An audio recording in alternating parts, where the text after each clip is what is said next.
सुर्खी में भाजपा का कमल खिलाने वाले बीजेपी विधायक गोविंद सिंह राजपूत ने मर्यादा तोड़ने वाले कांग्रेस नेताओं को करारा जवाब देने का ऐलान किया है।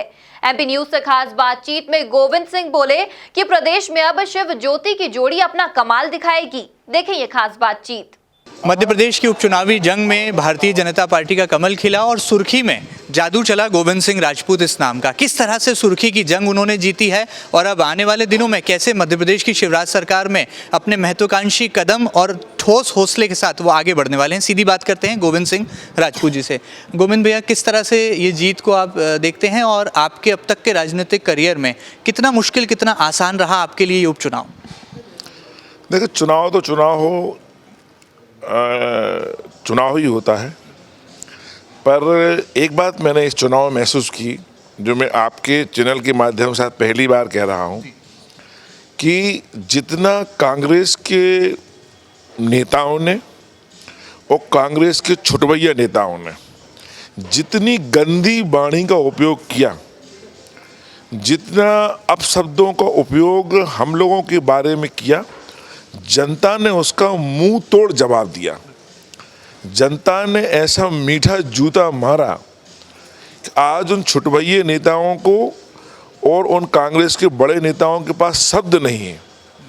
राजनीति में एक मान मर्यादा होती है, शब्दों का एक अपना महत्व है। आप पुराने जितने नेता देखें, वरिष्ठ नेता देखें, कभी किसी ने एक हद के नीचे जाकर बात नहीं की। भारतीय जनता पार्टी के वहाँ जो तो नेता रहे, चाहे शिवराज सिंह चौहान जी रहे, चाहे वी.डी. शर्मा रहे, चाहे ज्योतिरादित्य सिंधिया महाराज रहे, किसी भी व्यक्ति ने सबने अपनी वाणी पर संयम रखा। लेकिन कांग्रेस के नेता, कुछ नेता और कुछ छुटभैये नेता, इन्होंने तो हद कर दी थी। मुझे खुशी है कि प्रदेश की जनता ने इनके मुंह पर करारा तमाचा मारा और जीत नहीं, अप्रत्याशित जीत हुई है। जो 5,000 20,000 हुई है, 20 बारे की 30 हुई है, 30 बारे की 40 हुई है, 40 बारे की 50 हुई है। ये जनता ने बता दिया कि भारतीय जनता पार्टी पे है विश्वास है। और भारतीय जनता पार्टी वो पार्टी है जो प्रदेश में विकास की तरफ सोच रखती है। विकास प्रगति सोच शिवराज सिंह चौहान जी का भी है और विकास प्रगति सोच सिंधिया जी का भी रहा है। तो मुझे अच्छी बात है कि दोनों की जोड़ी अब मध्य प्रदेश के विकास में एक नया इतिहास रचेगी, जो जनता को दिखेगा। गोविंद भैया, कभी गुस्सा आया आपको जब टिकाऊ बिकाऊ ऐसे शब्दों का इस्तेमाल होता था? राजनीति में नैतिकता का पतन यदि कहीं देखने को मिला तो इस उपचुनाव में देखने को मिला। गुस्सा कभी आया आपको सुर्खी उपचुनाव के दौरान? देखिए, मैं जो अंदर हूँ बाहर हूँ, मैं झूठ नहीं बोलता, मुझे बहुत गुस्सा आया और मैंने अपने गुस्से को संयम रखा। मेरे जो सलाहकार हैं, कुछ पत्रकार ही हमारे सलाहकार, उन्होंने कहा कि भैया आप तो इनके बारे में कुछ मत बोलना, आप देखते जाओ, जनता दूध का दूध पानी का पानी कर देगी। पर मुझे विश्वास नहीं था कि इतना हो जाएगा। लेकिन आज मुझे हमारे वो सलाहकार याद आते हैं जिन्होंने कहा कि भैया आप कुछ नहीं बोलना। हम लोगों ने सबने वाणी पे संयम रखा, जवाब तो दिया, मैंने कई जगहों को जवाब भी दिया, लेकिन जवाब जितना आवश्यक था उतना दिया।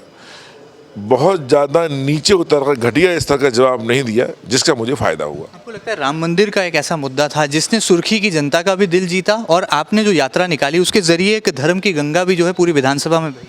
देखिए, राम मंदिर, राम हमारे आराध्य हैं और मैं समझता हूं कि राम मंदिर का निर्माण होना चाहिए, देश के हर आदमी की इच्छा थी। और प्रधानमंत्री नरेंद्र मोदी जी ने जिस दिन आधारशिला रखी, मुझे याद है 5 अगस्त को मेरे पूरे विधानसभा में घर घर दिए जलाए गए। और जिस दिन मैंने रामशिलाओं की यात्रा शुरू की, आप विश्वास नहीं करेंगे, मैं भी देख के अचंभित हुआ। रात के 12-12 बजे गांव में महिलाएं रोड पर दीपक जलाए हैं, कलश रखे हुए हैं और राम शिला यात्राओं का इंतजार कर रहे हैं। तो ये भक्ति भाव है और लोगों के अपने आराध्य के प्रति अटूट आस्था है। बड़ी जीत के बाद अब क्या माना जाए कि सागर संभाग में अब तिकड़ी चलने वाली है? जिस तरह से भूपेंद्र सिंह जी, गोपाल भार्गव और गोविंद सिंह राजपूत ये लगातार जो है पूरे चुनाव मैदान में उतरे रहे, और क्या लगता है आने वाले दिनों में संभाग को क्या कुछ मिलने वाला है इस तिकड़ी? देखिए, हम तीनों में बहुत अच्छा तालमेल है। गोपाल भार्गव जी हम से बड़े हैं, बड़े भाई जैसे हैं। भूपेंद्र जी और हम दोनों छात्र जीवन के साथी हैं, और भूपेंद्र जी ने बहुत अच्छा कुशल प्रबंधन किया। चूँकि चुनाव के सुर्खी प्रभारी भी थे, तो उनकी सूझबूझ ही बहुत अच्छी थी। भार्गव जी का मार्गदर्शन रहा और हम तीनों ने मिलकर चुनाव लड़ा। मैं जो कि प्रत्याशी था,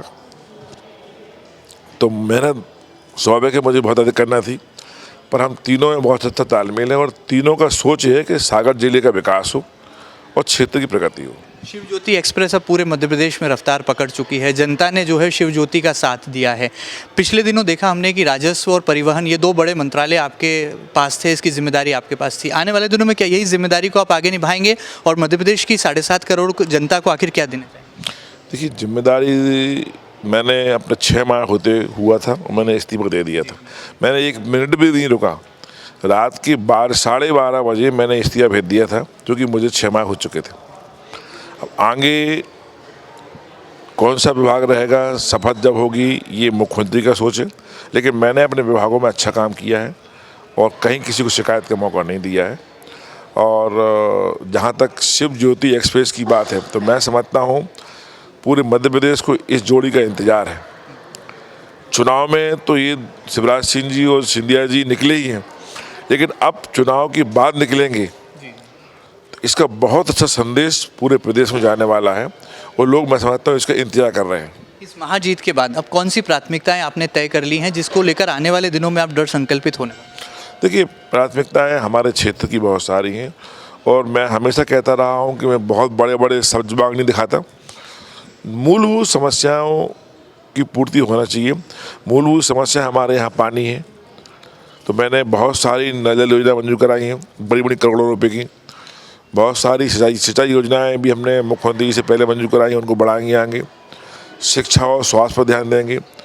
जो आवश्यक चीज़ है वो हम पहले करेंगे, और इसके बाद जो आवश्यक की बात की आवश्यकता है वो बाद में करेंगे। गोविंद भाई, आपके सियासी कद में इजाफा भी हुआ है, और इस महाजीत के बाद अब आप भारतीय जनता पार्टी के एक दिग्गज नेता भी बने हैं, लेकिन आपकी इस जीत के किरदार में एक ऐसा भी चेहरा था जो कि नौजवान था, आपके सुपुत्र आकाश सिंह राजपूत का। क्या वाकई में आने वाले दिनों में हम देखेंगे कि गोविंद भैया की जो राजनीतिक विरासत है वो उनके बेटे आकाश सिंह राजपूत संभालने वाले हैं?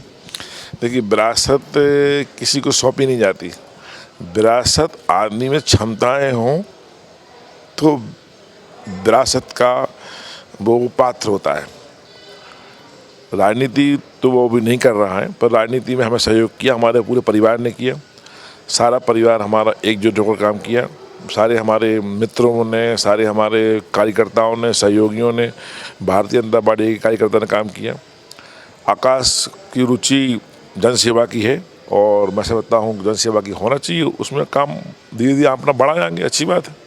आखिरी सवाल, आप हमेशा से विपक्ष के खिलाफ मुखर आवाज़ उठाते आए हैं। अपनी पुरानी पार्टी और पुराने साथी नेताओं को क्या कोई नसीहत देंगे कांग्रेस पार्टी के, जो कि लगातार अनर्गल आरोप भी लगाते रहे, न केवल उपचुनाव में बल्कि अब भी जो है ये आरोपों का क्रम जारी? देखिए, बहुत से हमारे पुराने साथी अच्छे भी रहे। बहुत सारे हमारे पुराने साथियों ने जब भी हमारा आमना सामना होता था या मंच पर हमने सुना, तो उन्होंने एक अच्छी संयम बात कही। और राजनीति में एक दूसरे की मंच पर जो भी कमियां हों वो कहना चाहिए, कोई हर्ज नहीं है। पार्टी में एक दूसरे के विरोधी बातें होना चाहिए, होती हैं। हम लोग तो एक मंच होता है हमारा, हमारी विचारधारा अलग है, भाजपा की अलग है, कांग्रेस की विचारधारा अलग है। लेकिन व्यक्तिगत आरोप और व्यक्तिगत आरोप भी घटिया स्तर के, इससे बचना चाहिए। हमारे बहुत से पुराने कांग्रेसियों इससे बचे हैं, लेकिन बहुत से कांग्रेसी जो जिनको हम नए मुल्ला कहते हैं, बहुत ज़्यादा उछले हैं, उनको अब जवाब आने वाले चुनाव में जनता भी देगी, और जहां आवश्यकता होगी वहां मैं खुद उनको जवाब देना चाहूँगा। बहुत बहुत शुक्रिया हमसे खास बातचीत के लिए। तो आप थे मिनिस्टर इन वेटिंग और सुर्खी में भाजपा का कमल खिलाने वाले गोविंद सिंह राजपूत, जो कि बेबाक बात भी कर रहे थे और ये भी बता रहे थे कि कैसे सुर्खी में भारतीय जनता पार्टी ने जीत की कहानी को गढ़ा है। फिलहाल वीडियो जर्नलिस्ट अरुण यादव के साथ महेंद्र सिंह, MP न्यूज़, इंदौर।